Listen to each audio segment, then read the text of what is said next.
Binance থেকে বিকাশ নগদের মাধ্যমে কিভাবে ডলার কিনবেন? সর্বপ্রথম অ্যাড দ্য ফান্ড এখানে ক্লিক করবেন, P2P ট্রেডিং এখানে একটা ক্লিক করবেন। এখানে ক্লিক করার পর আপনারা অ্যামাউন্ট কত টাকা ডলার কিনবেন সেটা সিলেক্ট করার জন্য অ্যামাউন্টে একটা ক্লিক করবেন। অ্যামাউন্টে ক্লিক করার পর এখানে আপনারা সিলেক্ট করবেন আপনারা কত টাকা ডলার কিনবেন। আমরা হচ্ছে 1000 টাকার বেশি ডলার কিনবো, সেজন্য আমরা 1000 এখানে কনফার্ম লিখে দিলাম। এখন কিসের মাধ্যমে পেমেন্ট করবেন? পেমেন্ট অপশনে একটা ক্লিক করবেন।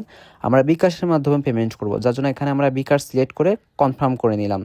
তো এখানে সবার নামের পাশে বাটন আছে, দেখো প্লে বাটন আছে, সিলভার বাটন আছে, ডায়মন্ড বাটন আছে। 1200 ট্রেড এবং 100%। আমরা কম টাকার মধ্যে সর্বপ্রথম যে সেল করছে বাই অপশনে একটা ক্লিক করব।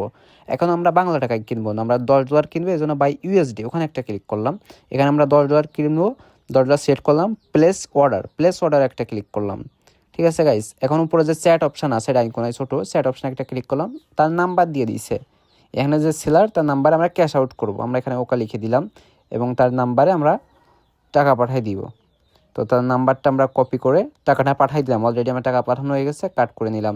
এখন যে টাকা পাঠাইছেন এটা প্রমাণ করার জন্য যে প্লাস অপশনে ক্লিক করে এখানে আপনারা স্ক্রিনশটটা নেবেন বিকাশ থেকে এজেন্ট নম্বরে যে টাকাটা পাঠাইছেন। এটা পাঠানোর পর তারা ডলারটা দিয়ে দিবে। আমরা কত টাকা পাঠাইছি সেটা কিভাবে বুঝবো? দেখো যে লেখা আছে 1262 টাকা, দেখো বাই ইউএসডি উইথ 1262 টাকা, এটা আমরা পাঠাইছি এবং সেলার দেখো সাথে সাথে ডলারটা দিয়ে দিচ্ছে এবং লেট হতে পারে অনেক সময়, তোমরা কেউ ভয় পাবা না। ঠিক আছে, এভাবে ডলার কিনতে